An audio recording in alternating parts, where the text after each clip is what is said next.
रुद्रमरुतः स्तुन्वन्ति दिव्यैस्तवैः वेदैः साङ्गपदक्रमोपनिषदैर्गायन्ति यं सामगाः ध्यानावस्थिततद्गतेन मनसा पश्यन्ति यं योगिनो यस्यान्तं न विदुःसुरासुरगणाः देवाय तस्मै नमः देवाय तस्मै नमः देवाय तस्मै।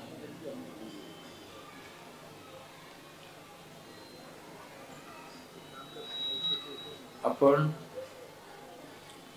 या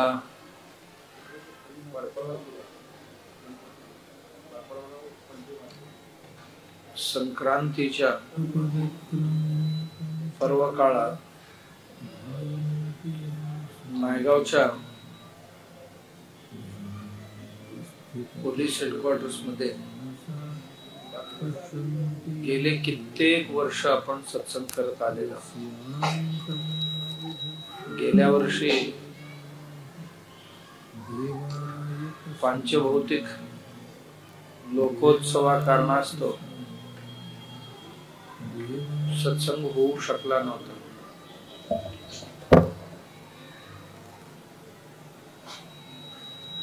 यावर्षी पुन्हा सुयोग जुळून आला.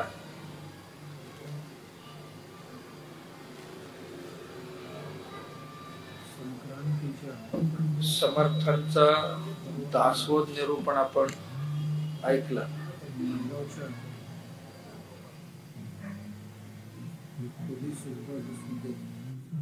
सृष्टीचा एक घटक गेले कित्येक वर्ष आपण सत्संग जणू काही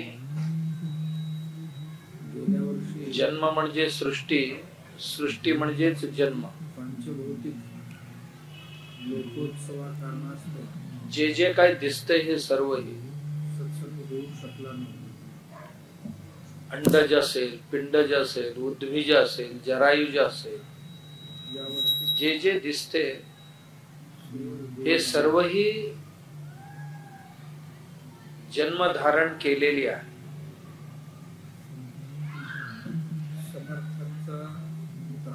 जन्म शब्दाचा अर्थच की हे प्रकट झालेले आहे. जन्माला आणखीन एक अर्थ म्हणजे प्रकट होणे. जन्माचा दुसरा अर्थ म्हणजे स्थूल आणि सूक्ष्मांचा संयोग होणं. एक स्थूल शरीर आणि त्याच्या आतमध्ये एक सूक्ष्म शरीर किंवा जीव, या दोघांचा संयोग होणे. हे दोघेही एकत्र कार्यास प्रवृत्त होण्याकरता तयार होणं याला जन्म म्हणतात. जन्म धारण केलेली आहे. जन्म म्हणजे जन्म शब्दाचा अर्थ नव आवृत्ती. कोणताही जीव असो जन्माला त्याची एक नवीन आवृत्ती चा प्रकटीकरण हे जन्म असतं.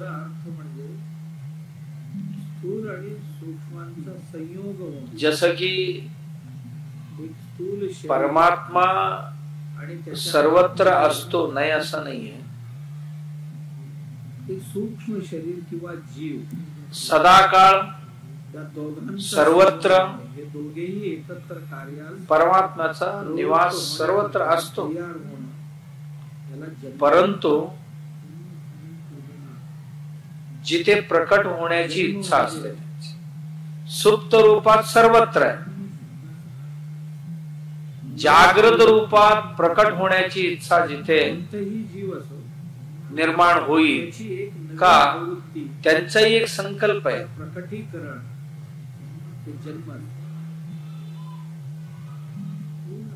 एकोहम बहुशाम प्रजायया. अहम एको, मी एकटच आहे. आता मला अनेक होण्याची इच्छा निर्माण झाली. एका की नरमते, कोणालाही करमत नाही एकटे एकटे एकटे एकटे. संसारात सगळी माणसं एवढी माणसं का गोळा करतात परिवारात? एकटे एकट्याना रमत नाही, म्हणून पत्नी पतीला करते, पती पत्नीला करून घेतो, आणि मग पती पत्नी दोघांनाही करमत नाही. नंतर मुलं बाळा हवी अशी वाटायला लागतात. मुलं बाळा झाले तरी त्यात आणखीन त्यांना आणखीन विशेषता हवं असते की मुली पाहिजे, मुली झाली की मुलं पाहिजे, किंवा मुलं झाली की मुली पाहिजे. एकाकी न रमते, एकटे एकट्याना करमत नाही, म्हणून आपला प्रपंचाचा विस्तार व्हावा असा आवा सगळ्यांना वाटत असतो. याचा अर्थ परमात्म्याची संकल्प तसा, आणि असंच प्रकट होता येत नाही. पंचमहाभूतांकडून एक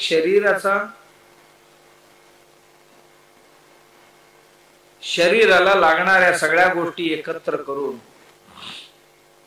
एक शरीर तयार करून घेणं, आणि त्याच्यात परमात्म्याचा एक घटक,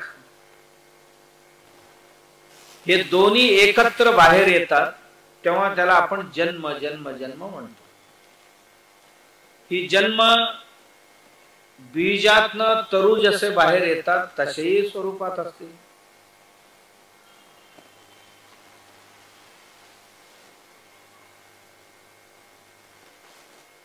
घामेतनं किंवा पाण्यातनं आपोआप जन्माला येणाऱ्या जीवांसारखं,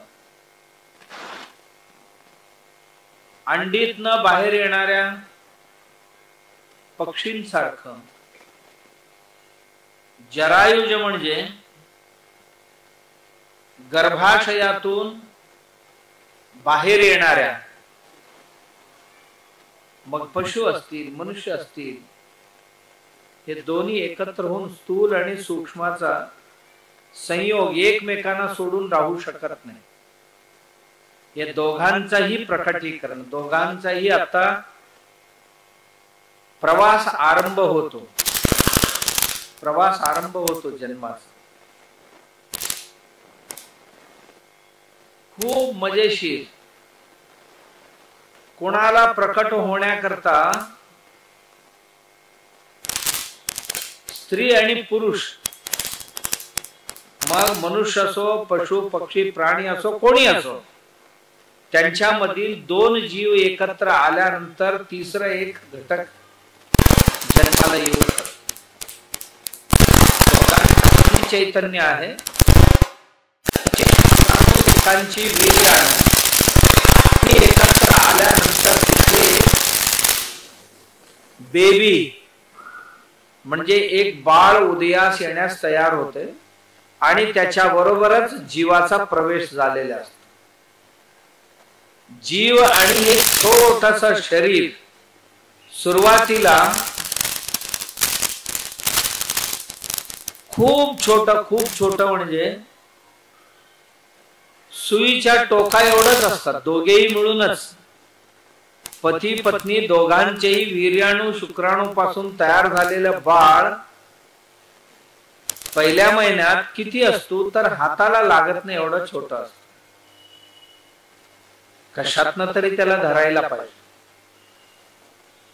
मग तो बाळ हळूहळू हळूहळू या पंचमहाभूतांचा रस घेऊन शरीर वाढवतो. मग स्त्री शरीर असू शकतं, कधी पुरुष शरीर असू शकतं. हळूहळू हळूहळू वाढतं, हळूहळू वाढतं, आणि 1 ग्रॅम पेक्षाही कमी असणारं वजन असणारा जीव किंवा एक शरीर नंतर हळूहळू 150-150 किलोचा होईपर्यंत वाढतो.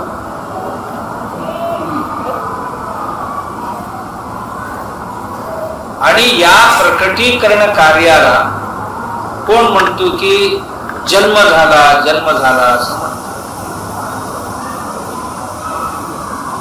याला अशा पद्धतीने पाहणं एक दृष्टिकोन की हे दोन्ही एकत्र होऊन झाले.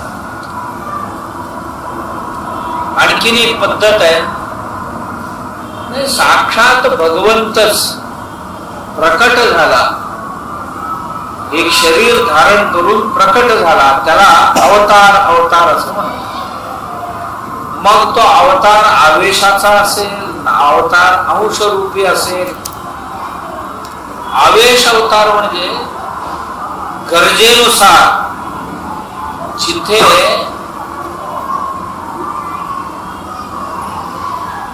गरज असेल आणि जिथे अवकाश असेल तिथे आकस्मिक रूपाने परमात्मा प्रकट होतो.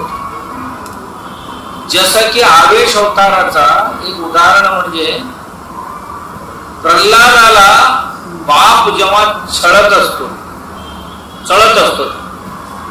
मग बाप विचारत असतो तुझा देव इथे आहे का, तुझा देव तिथे आहे का. विचारत विचारत तो येतोय, तुझा देव या खांबात आहे का मंदिरात. तो म्हणतो आहे. असेल तर बोलव त्याला बाहेर. बोलव त्याला बाहेर म्हटल्यानंतर खांबातला जो प्रकट झाला नर आणि सिंह अवतार. कारण हिरण्यकश्यपू वरच असं मागून घेतला होता, मला माणसाकडनं मृत्यू नाही झाला पाहिजे, मृत्यू नाही आला पाहिजे, जनावरांकडनंही मृत्यू नाही झाला पाहिजे, देव यक्ष किन्नर राक्षस कोणाकडूनही मला मृत्यू नाही यायला पाहिजे असं वर होता त्याला. मग त्याला एक रस्ता काढावाच लागेल ना, अन्यथा ही सृष्टी ठेवणार नाही. याकरता ना नर आणि ना पशु, याच्या करता अर्धा नर आणि अर्धा पशु असं नरसिंह अवतार धारण केला. आणि ज्या आवेशाने प्रकट झाला ना त्याला आवेश अवतार, आवेश अवतार असं म्हणतात. कृष्ण पूर्ण समावतारी असेल तर प्रभू रामचंद्र पूर्णावतारी आहे. आणि भगवान परशुराम अंशावतार आहे. एकाच वेळेला रामही होते आणि परशुरामही होते. त्या एकाच विष्णू भगवंताचा एक रूप हे असेल तर एक रूप हे, तसेच एकच परमात्म्याची अंशच आम्हा सगळ्यांमध्ये प्रकट झालेला आहे. आम्ही सगळे अंशावतारी आहोत, भगवंताचीच अंश घेऊन प्रकट झालं. यालाही जन्मच म्हणतात. सुशिक्षित भाषेत, आध्यात्मिक भाषेत जन्म, याला प्रकटीकरण असं म्हणतात. किंवा अवतार, अवतरती ती अवतार म्हणजे होता कुठेतरी, अवतरले म्हणजे इथे उतरले, या पृथ्वी तळावर उतरले आणि बाहेर आले, याला अवतार म्हणतात. हेही जन्मच आहे. दुसरं, इच्छा असो नसो केलेले कर्मांची फळं म्हणून एक शरीर देऊन भोगण्याकरता ढकलून देतात. जा भोगून ये. मग ते पशु असेल, पक्षी असेल, प्राणी असेल, वृक्ष असेल, पडते ते पडल्या, ते एक बीजाचे सहाय्य आहे. मग उगवताना बघा या सृष्टीत जन्म घेण्याकरता बीज हे लागते, एवढं खरं. जसं पुरुषांना महिलांना शुक्राणू वीर्याणू हे बीज असतील, तर वृक्षांसाठी त्या झाडाच्या फळांमधील बीज जे आहे तेच जन्माचा त्याचा कारण. आणि सगळी बीजापासूनच जन्माला येतात असं नाही. काही काही पानापासूनही जन्माला येतात. पानं पडले की त्या पानालाच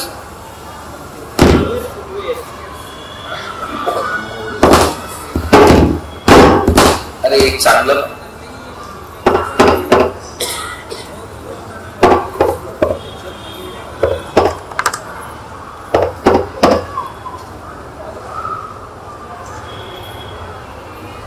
पानापासून सुद्धा जन्म होतो. ऐकायला येईल काढून ठेवलं तर बरोबर वाटत. सगळे खर्च करतायत, सगळे माईक एक सोडून सगळ्यांना करतात. जे पाहिजे ते सोडताय आणि लाइटिंग करताय. तो चांगला येतात हातात.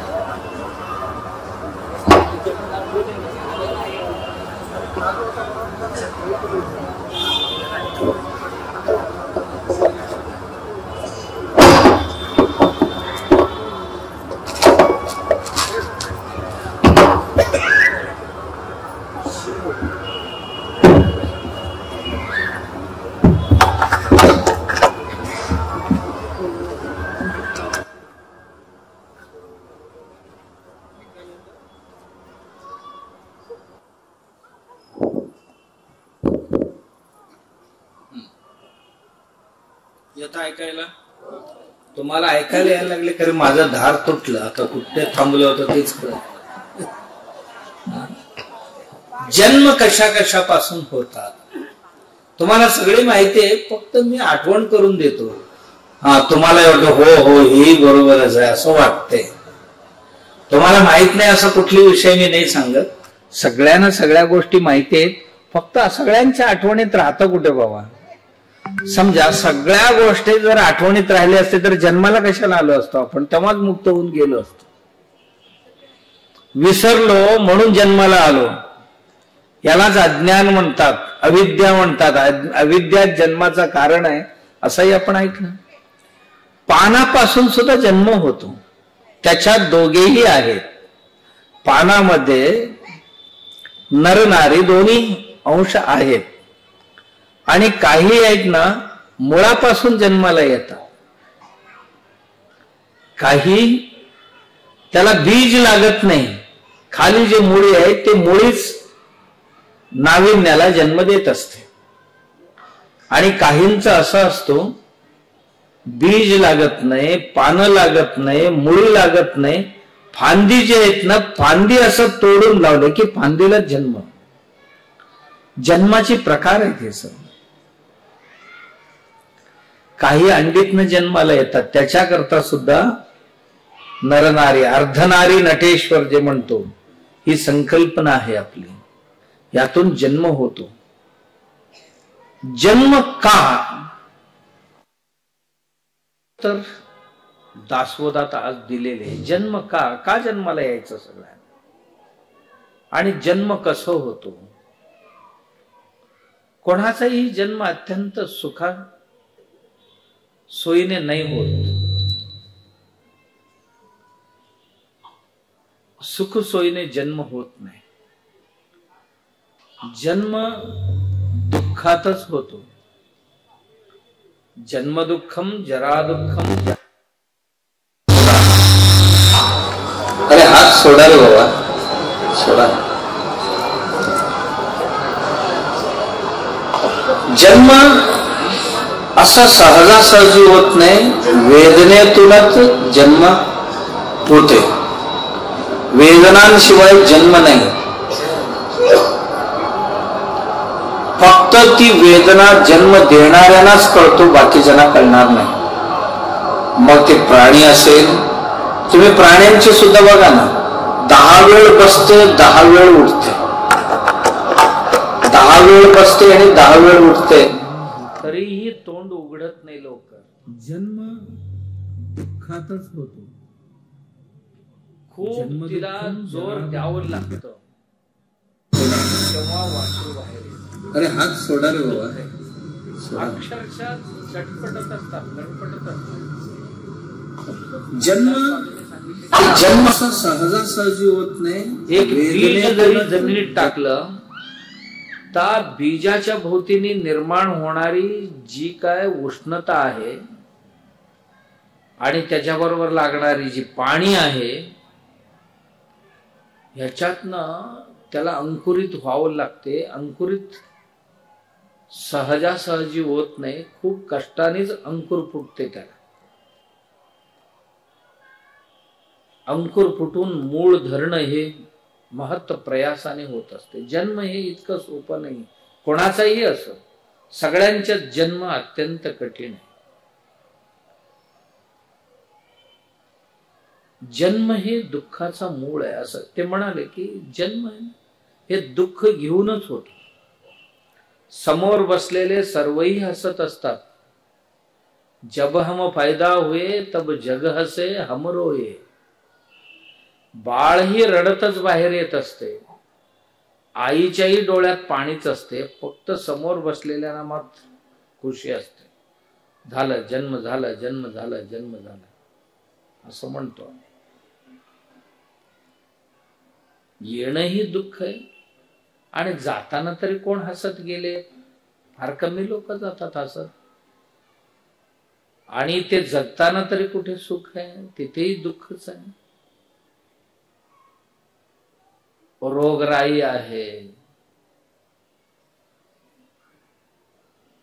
सगळ्यांबरोबर, परिवारातील, समाजातील, गावातील लोकांबरोबर व्यवहार करत असताना बुद्धीला न पटणारी जे विषय ते दुःखच दुःख देत असतात.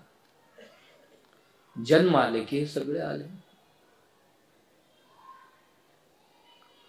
आणखीन सांगितले, जन्म आहे ना, मागील जन्मामध्ये जर ज्ञान संपादन केलं असता तर नवीन जन्माला येण्याची गरज नव्हतं.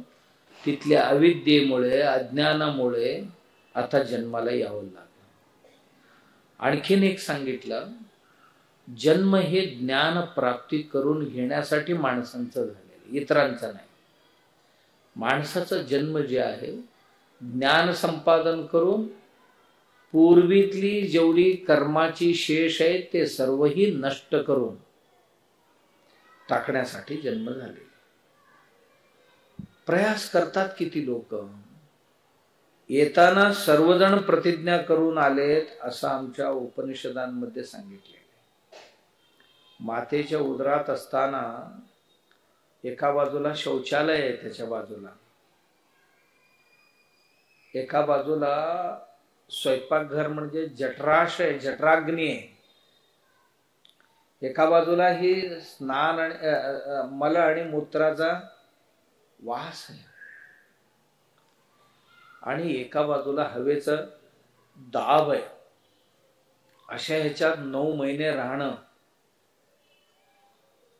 ती बाळ छोटी असताना जी मलमूत्र विसर्जन करते त्या पाण्यातच असते. त्याचा मलमूत्र विसर्जन त्या पाण्यातच होते आणि त्याच पाण्यातच ते राहते. नशीब असं की ती पाणी तोंडात जात नाही आणि नाक सुद्धा बंद असते तिथे. जे काय त्या बाळाला द्यायचं आहे आईचं आणि बाळाच्या मध्ये जी नाळ असते ना त्या नाळीतनच जात असते आई सर्व. जेव्हा बाळ बाहेर येतं, जेव्हा रडायला लागते तेव्हा त्याचा श्वास आणि उच्छ्वास बाहेरचा सुरू होते.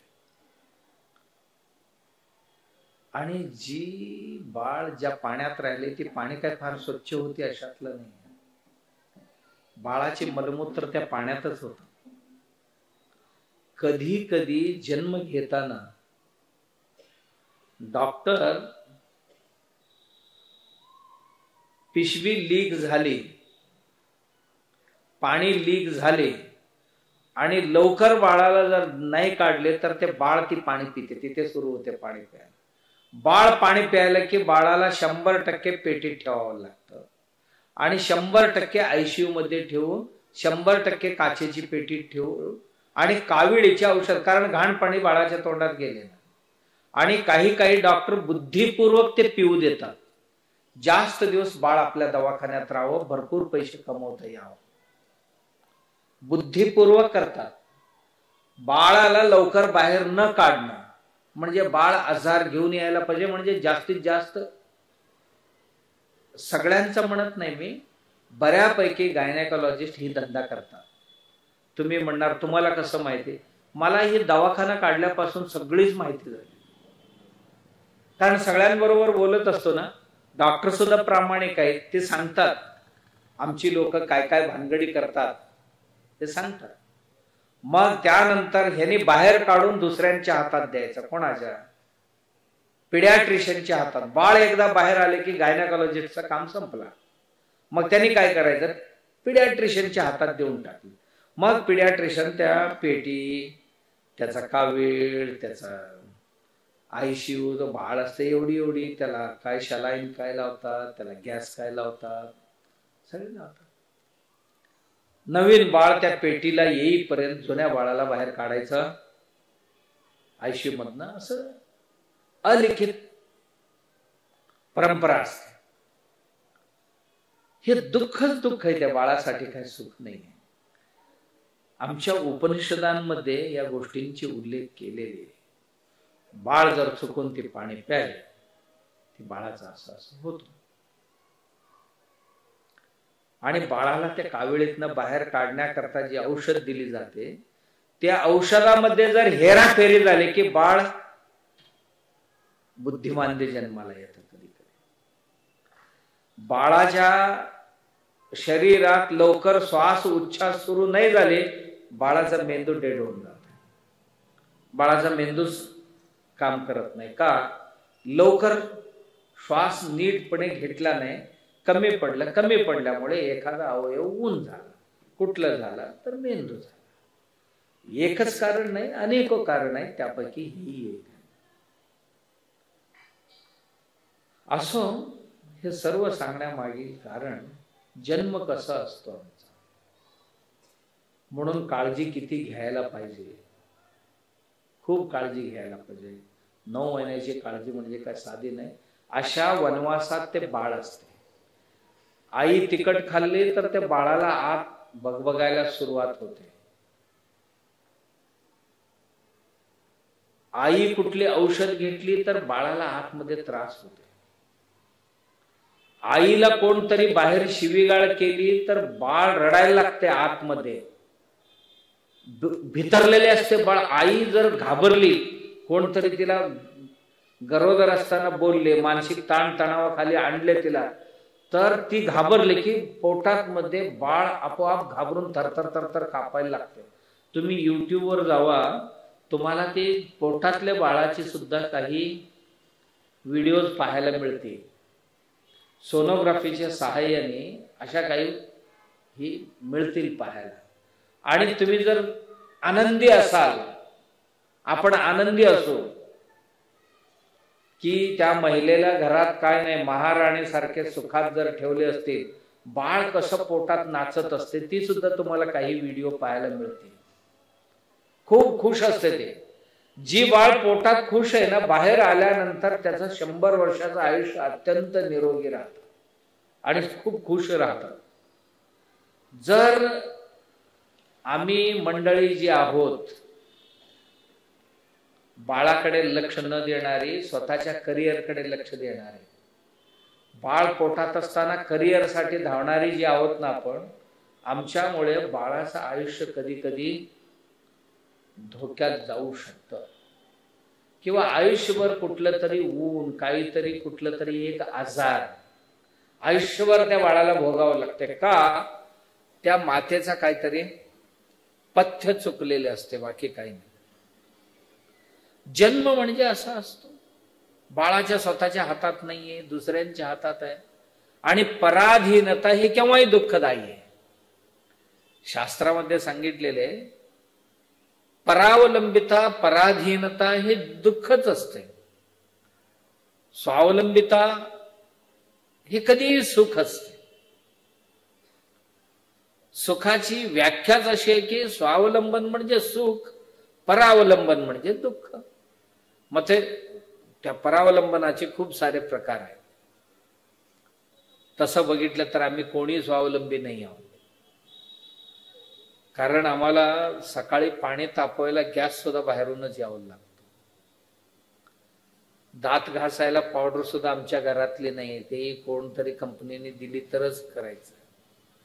चहाला दूधही आमच्या घरातली नाहीये, पावडरही आमच्या घरातली नाहीये. आणि दुकानं जर नाही उघडले तर नाश्ताही नाही बनत आपली, तेलही नाही मिळत आपली.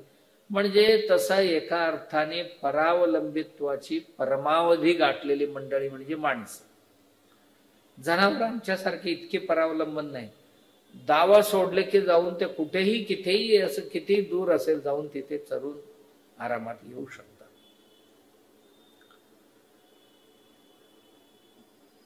जन्म हे दुःखाचं कारण आहे. आणि दुसरंही सांगितले रामदास स्वामींनी, जन्म जसं दुःखाला कारण आहे तसं जन्म ही मोक्षालाही कारण आहे.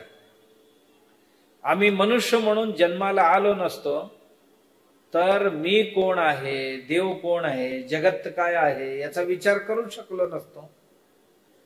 म्हणजे मोक्ष मिळवून देण्याकरता सुद्धा जन्मच लागतो.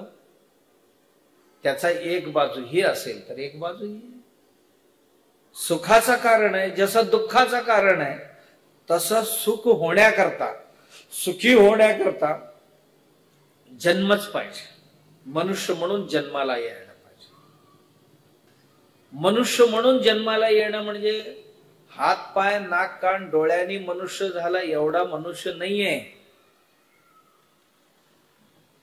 बरीच मंडळी काय समजतात की ही जगात सगळी माणसंच भरलेले आहेत, माणसांनी जग भरलेले असं म्हणतात.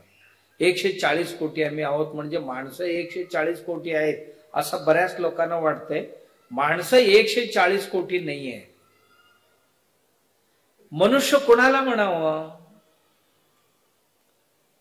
ज्याच्यात माणुसकी जिवंत आहे तो मनुष्य ना. मनुष्यत्व ज्यांच्याकडे आहे तो मनुष्य. मनुष्यत्व म्हणजे ज्यांच्याकडे संवेदनशीलता आहे. म्हणतात ना, अरे काय माणुसकी आहे की नाही तुझ्याकडे? कोणाच तरी गळा दाबत असेल, कोणाला तरी मारहाण करत असेल अत्यंत क्रूरपणे, अरे तुझ्याकडे काय माणुसकी आहे की नाही असं म्हणतात. म्हणजे मनुष्यत्व आहे की नाही. कोणतरी रडत असताना आणि 4 लाथा घालून पुढे निघून जाणं, अरे माणुसकी काय आहे की नाही तुझ्याकडे. किंवा एखादा व्यक्ती रडत असताना पाहून सुद्धा न पाहिल्यासारखे निघून गे, अरे काय माणूस तो, वळून सुद्धा बघितलं नाही, त्यांच्याकडे माणुसकी आहे की नाही त्याच्याकडे असं म्हणतात की नाही. म्हणजे आम्ही माणूस म्हणून जन्माला आल्या कारणास्तव मनुष्य होत नाही. त्याच्याबरोबर मनुष्यत्व किती आहे हे महत्वाचं आहे. मनुष्यत्व किती आहे बाबा आपल्याकडे? मनुष्यत्व फार कमी. मनुष्यत्व मुमुक्षत्व महापुरुष संश्रया. हे कशाने प्राप्त होणार? दैवानुग्रह हेतुकम. देवाचा अनुग्रह असेल तरच मनुष्यत्वाचा उदय होतो माणसांमध्ये. छोट्या छोट्या छोट्या छोट्या कारणास्तव अत्यंत क्रूरपणे वागणारा मनुष्य कसं पाहिल्यासारखे निघून गेले, अरे काय माणूस. आम्ही कधी कधी जनावरही लाजतात अशा पद्धतीचे क्रूरपणाने म्हणजे आम्ही माणूस जन्माला आल्या कारणास्तव मनुष्य होत नाही. वाघ सिंह सुद्धा छिटे पडतील एवढा क्रौर्य आम्ही कधी कधी प्रकट करतो. त्यावेळी आमच्यातलं जसं आम्ही आत्ताच ऐकलं की हिरण्यकश्यपूला त्याचा अहंकार इतकं ग्रासला, त्याला देव सुद्धा छोटा वाटला. देवाचा भजन करणारा आपला पोटचा पोराला सुद्धा संपवायला मागे पुढे पाहिला नाही. त्याचा अहंकार इतकं वाढला, अहंकार वाढला की माणुसकी आपोआपच संपतो. आणि स्वतःच्या बाळाला दरीतनं ढकलला, हत्तीच्या पायात घालून तुडवला, तेलात तळण्याचा प्रयत्न, गरम तेलामध्ये टाकण्याचा प्रयत्न केला, जल्लादांकडून कापून काढण्याचा प्रयत्न केला. का? स्वतःच्या अहंकाराच्या तृप्तीसाठी. अहंकाराच्या तृप्तीसाठी. मग माणुसकी कुठे गेला? कथा हिरण्यकश्यपूचा नाहीये. हिरण्यकश्यपूपेक्षाही क्रूर वर्तन आम्ही कधी कधी करतो. आमच्या घरातल्या बाळांच्या प्रती करतो. आमच्या घरातल्या आई वडिलांच्या प्रती आमचे आचरण असं असते की ते काय सांगतात, जीवन आम्हाला जगायचं आहे, आम्ही निर्णय घेणार. आई रात्रंदिवस रडती, 3 महिने झाले, 4 महिने झाले, तरी सुद्धा रडू देणार. कोणती माणुसकी? एवढंच नाही, कोणाचाही कुठलंही वस्तू उचलून नेत असताना, चोरी करत असताना माणुसकी कुठे गेलेली असतो? माणुसकी दुसऱ्यांची वस्तू नेऊ देईल का? माणुसकी दुसऱ्यांच्या डोळ्यात पाणी येऊ देईल का? माणुसकी दुसऱ्यांना कधी तुडवायला बघेल का? नाही. म्हणून दिसतो मनुष्य म्हणून आम्ही सगळे माणूस असतो थोडी. अत्यंत क्रूरपणे वागत असतो. आणि क्रूरपणे वागून आम्ही काय सुखी होणार आहे? समोरच्या माणसांची सुखदुःख जर जाणून घेण्याचा आम्ही प्रयत्न नाही केला, आम्ही कधी कधी करत नाही, आम्ही कशाचं तरी कारण देऊन दुसऱ्यांना चिरडायला बघतो. मग कधी कधी आम्ही त्याला आमचं कर्तव्य मानतो, कधी कधी आम्ही त्याला धर्माच्या व्याख्येत बसवायचा प्रयत्न करतो, कधी कधी आमच्या अहंकाराच्या तृप्तीसाठी हे सर्व ही कृती करतो. हे काय मनुष्यत्व?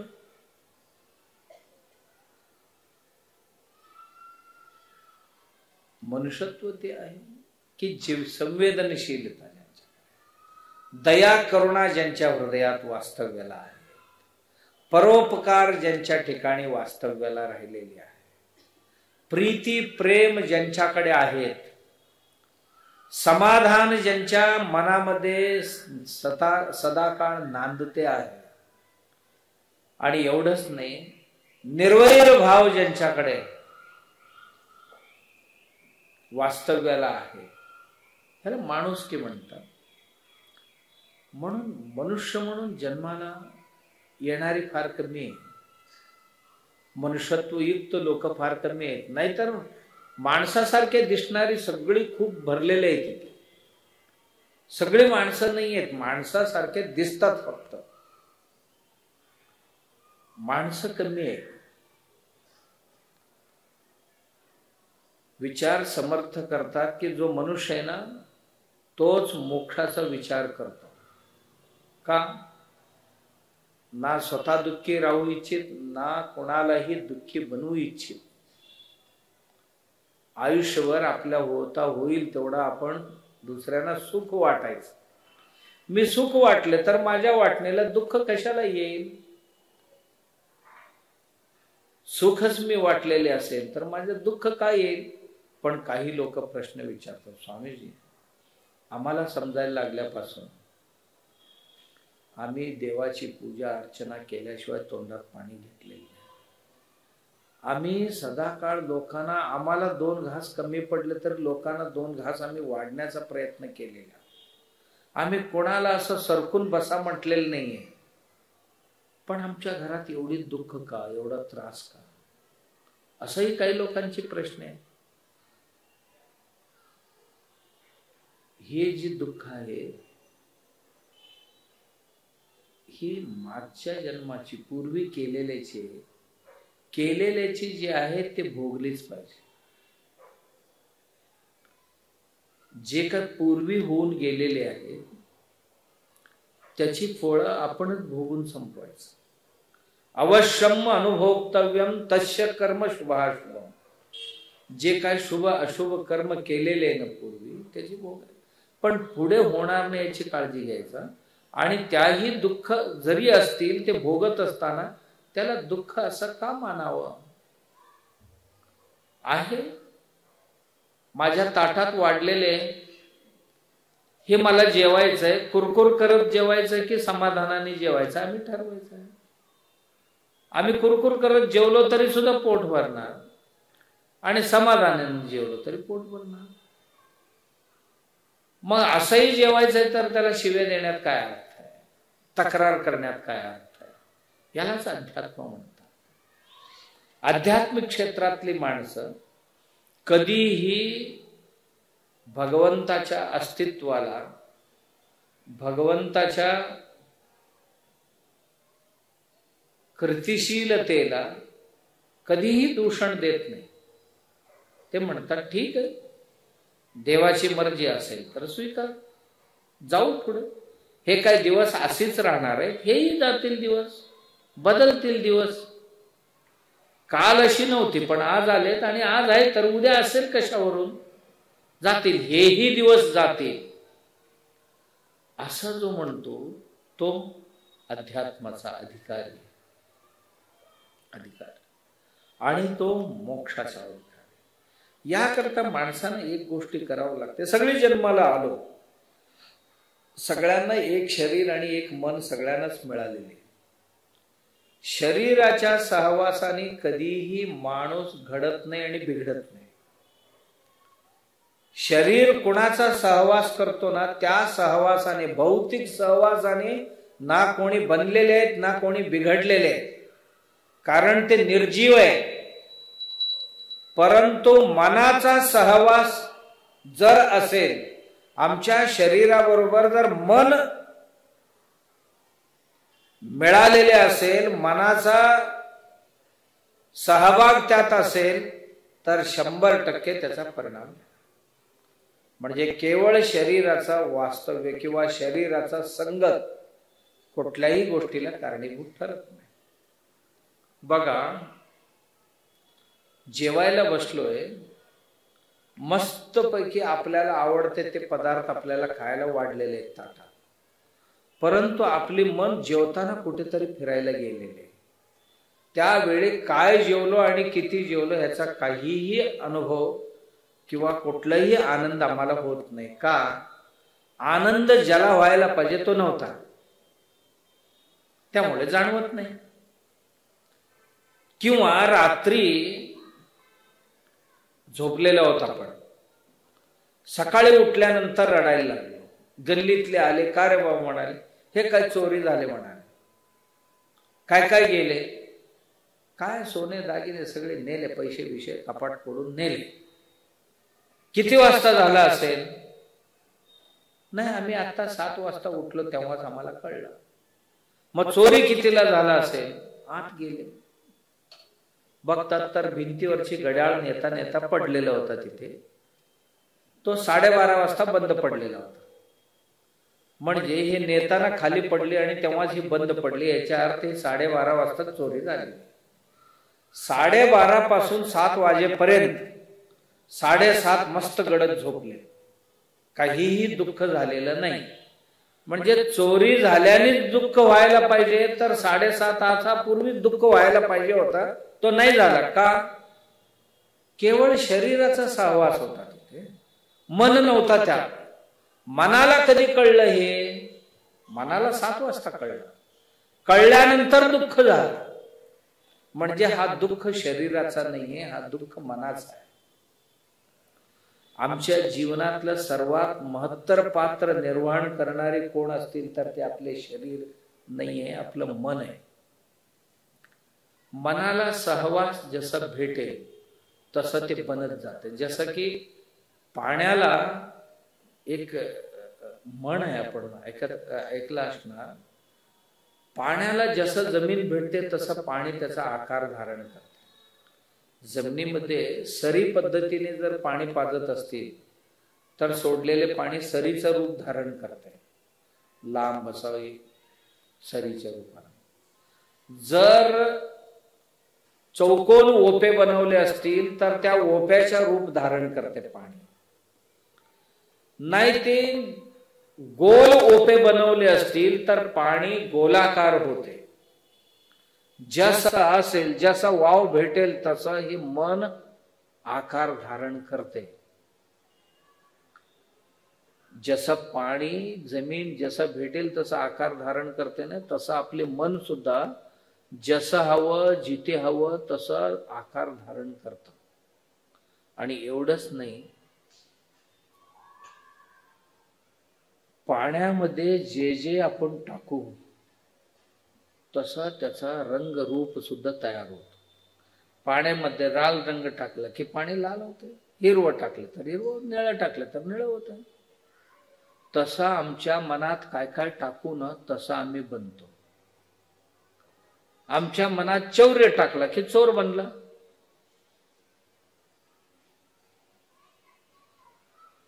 लबाडी टाकला की लबाड बनला. आमच्या मनात जर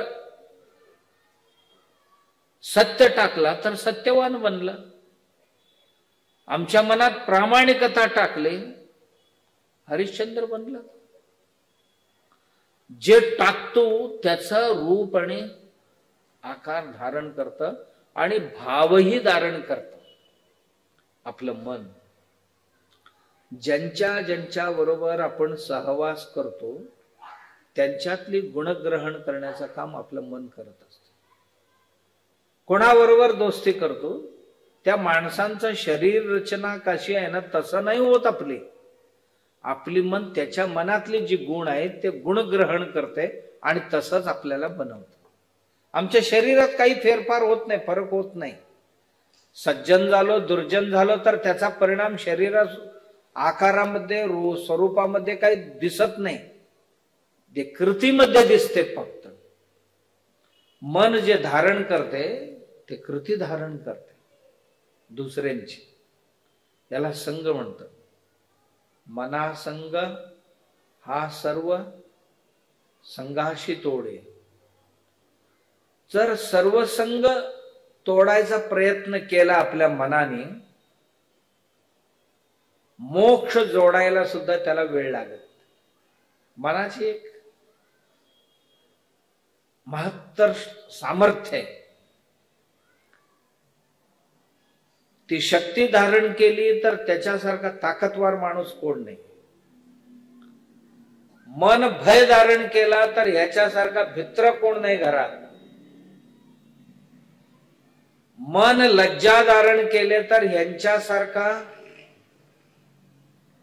चांगला माणूस कोण नाहीये.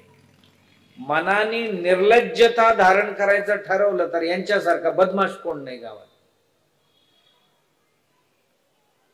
मनाने कृपणता धारण केली तर त्या गावात त्याच्यासारखा कंजूस माणूस कोण नाही. मनाने दयालुता जर धारण केली, मनाने दानशूरता धारण केली तर ह्याच्यासारखा धर्मिष्ठ माणूस जगात कोण नाही. मनच धारण करत असते. मन कधी शूर बनते, कधी मित्र बनते, मन कधी क्रूर बनते, कधी शांत बनते. का? शांतीचं गुण धारण केलं. कारण जी शांत लोक आहेत त्यांच्याबरोबर राहिलो तर शांत होणार मन, कारण त्यांच्यातला गुणाचा परिणाम आमच्यावर परिणाम करतो. जसं पूर्वी एका घरातच जन्माला आलेले दोन पोपट, एक ऋषींच्या घरात गेला आणि एका कसायांच्या घरात गेला. कसायांच्या घरात गेलेले लहान पिल्लू दोन धरा मारा कापा तोडा हीच भाषा शिकलेली होती. मग ऋषिकुलात गेलेले या बसा, काय पाणी घेणार का, काय देऊ का, सेवा करू का तुमची, असं ते विचारत होते. दोन्ही एकाच बापाची बाळ आहे ते, एकाच आईची बाळ आहे ते, पण सहवास भेटल्यामुळे एक असं झालं आणि एक असं झालं. किंवा एखाद्या बाळ आधी चांगलं असते, चांगल्या समवेत राहिल्याने नंतर दुष्टांची संगत केली की दुष्ट बनतं. म्हणजे दैहिक असं काय धारण केले नाही, जे केले ते सूक्ष्म गुण धारण केले. आपलं मन इतकं सामर्थ्यवान आहे, तेवढी सामर्थ्य अन्य कोणाकडेही नाही. मन धैर्य धारण केला, परमवीर चक्र सुद्धा थिटे पडेल. धैर्य धारण केला तर बॉर्डरवर जा. इतकी वीरता शूरतेचे प्रदर्शन करतं, मागे हटत नाही. मरावे परी कीर्ती रूपे उरावे, एवढंच दिसत असते. आणि हीच मन कधी कधी उत्तर कुमारासारखे मोठ्या मोठ्या मोठ्या मोठ्या वल्गना करून प्रत्यक्षात लढायची वेळ आल्याबरोबर पळून स्वयंपाकघरात जाऊन बसतो.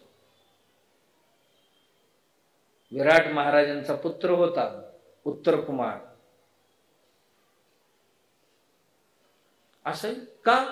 त्या सहवासामुळे झालेले ते. मग आपलं मन काय धारण करावं, आम्ही सहवास कोणाचा करावा? ज्यांना त्यांना देवानी एक स्वातंत्र्य दिलेले की आपली संग कोणाशी असावं, कशा माणसांशी आपण जोडलं जावं. कारण संग म्हणजे जोडलं जाणं. संघ केवळ एकत्र राहण्याने संघ कधीही बनत नाही. संघ देणे घेण्यावर असते. आमची काहीतरी ते धारण करतात, त्यांची काहीतरी आम्ही ग्रहण करतो, त्याला संघ म्हणतात. म्हणजे 50 बकरी एका कळपात एका ठिकाणी बसवल्याने सत्संग झाला किंवा दुस्संग झाला असं कधीच होत नाही. आम्ही काय धारण करतो, काय ग्रहण करतो त्याच्यावर आमचा संगत ठरतो. होते कधी कधी. आणि कधी कधी माणसं इतकी ठरवतात, नाही इथला वाईट असा काही ग्रहण कर, दिवसभर मी त्यातच राहीन पण एकही वाईट गोष्टी मी धारण करणार नाही. आणि कधी कधी चांगल्या माणसांच्यातच राहतात, मठासारखे ठिकाणी, आश्रम सारखे ठिकाणी राहतात, पण त्यांचं आचरण बघितलं तर की गावातल्या बदमाशातला बदमाश माणूस सुद्धा लाजायला पाहिजे इतकं खराब वर्तन किंवा खराब त्यांचं आचरण पाहायला मिळतो. का? ते राहिले तिथे पण ग्रहण काय केलेले नाही. बरीच माणसं सत्संगात वर्षानुवर्ष काढतात पण स्वभावात काही बदल नाही झाला. का? सत्संगात माणसं बदलतात, माणूस नसेल तर काय बदलणार? अरे तुमच्या गुरुनी काय शिकवलं नाही का? गुरुनी कोणाला शिकवणार? मनुष्याला शिकवणार. मनुष्य बदलतो. ज्याच्याकडे मनुष्यत्वच नाहीये तो कधीही बदलू शकत नाही. तो कुठेही गेला तरी बदलू शकणार नाही, बदलू शकत. म्हणून संगत अत्यंत आवश्यक आहे. छोट्या छोट्या प्रसंग सुद्धा आमच्यासाठी खूप काहीतरी शिकून जात असतात. तेव्हा काय ग्रहण करावं? संवेदनशीलता जर आमच्या मनात प्रवेश केलेला असेल तर खूप साऱ्या गोष्टी आम्हाला शिकून आम्हाला एकतर रसातळाला नेईल, नाहीतर उच्च पदावर नेईल. उच्च पदावर याचा अर्थ अधिकाराच्या अर्थाने नव्हे, माणुसकीच्या अर्थाने, मनुष्यत्वाच्या अर्थाने खूप उच्च पदावर जाईल. नाही ते साधू झालेत, मोठे झालेत. मोठे साधू झाले म्हणजे मोठा आश्रम बांधलं आणि गाडी घोडे सगळी इम्पोर्टेड ठेवले म्हणून मोठा महाराज झाला असा कधीच नाही होणार. महाराज मोठं गाडी घोड्याने झाला असेल तर चोर दरोडखोर सुद्धा असे बनतात. मोठ्या आचरणाने झाले का? बाबा त्यांचे आचरण किती चांगलं आहे, किती श्रेष्ठ आहे, किती अनुकरणीय आहे, याच्यावर बनत असते. म्हणून आज जे आपण ऐकलं की जन्म हे सगळ्यांचेच दुःखातच झालेले, दुःखातनं आलेले आहोत. पण एक हेही सांगितलं, दुःख जसं कारण आहे तसं मोक्षा कारण हे जन्म आलेले. इहलोकीचा हा देह देव इच्छिता ती पाहे सकळ. स्वामीजी महाराज हे नेहमी सांगत होते, देवलोकातली माणसं सुद्धा मनुष्य शरीराची अपेक्षा करतात. कुठली? देव सुद्धा लाजतील अशा पद्धतीचे आचरण करणारे माणसं पाहिल्यानंतर अरे आम्ही ह्यातच जायला पाहिजे होतं, इकडे चुकून आलो असं वाटतं. देवांना सुद्धा लाजवणारी माणसं या जगात होऊन गेले आणि आजही आहे. देव सुद्धा लाजेल, देव सुद्धा लाजेल अशा पद्धतीने आचरण करणार माणूस मिळेल. आपलं सगळ्यांचंही कर्तव्य हेच आहे की आपण आपल्या मनात संवेदनशीलता, सद्गुण जेवढं ग्रहण करता येईल तेवढं करणं. आणि कपाटात सेफ ठेवल्यासारखं ठेवणं असंही त्याचा अर्थ नाही. म्हणजे माझ्या घरात संपत्ती आणलं आणि सगळे कपाटात ठेवलं आणि रोज भीक मागायचा. का? त्याचा वापर कधी केला तर भीक मागायची वेळ येईल कशाला? संग्रह केले आणि कपाटात ठेवला, दुसऱ्या दिवशी पुन्हा भीक मागायला गेला.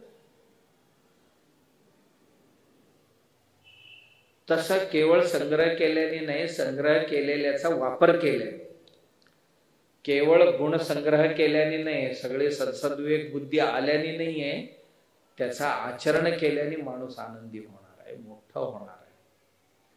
मोठं होणार म्हणजे काय वजनाने मोठं होणार?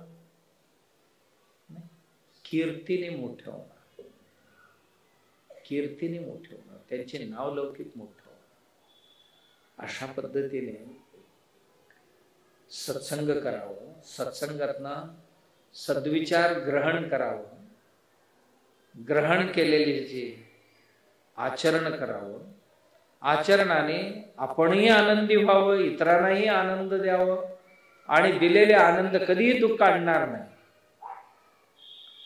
दुःख आम्ही बघू तर मागचं आत्ताच आहे, तो सुखच घेऊन येईल. भविष्यात तरी माझं कुठलंही भावी जीवन दुःखी होऊ नये असं वाटत असेल तर सत्संग अत्यंत आवश्यक आहे. अशा पद्धतीची, कारण आपण अनेक गोष्टी ऐकलेल्या की अंगुलीमाला 1000 अंगठ्यांचा माळ बनवून गळ्यात घालतो म्हणणारा क्रूर बुद्धासारखा एक माणूस भेटल्यानंतर यू टर्न झाला. ज्या रस्त्याने गेला होता त्या रस्त्याने पुरा फिरून परत आला आणि एक महात्मा बनला. घंटाकर्ण नावाचा एक विषय लोलुभी माणूस प्रवचनला जायचं, कीर्तनला जायचं, पण नेहमी विषयांची चिंतन करायचं. तो म्हणाला, गुरुजी मी कसं सुधरू? उठलो बसलो की मला नुसतं विषयांची चिंतन असते. हे दुसरं काय ऐकू नको. मग ऐकू येऊ नये तर काय करू?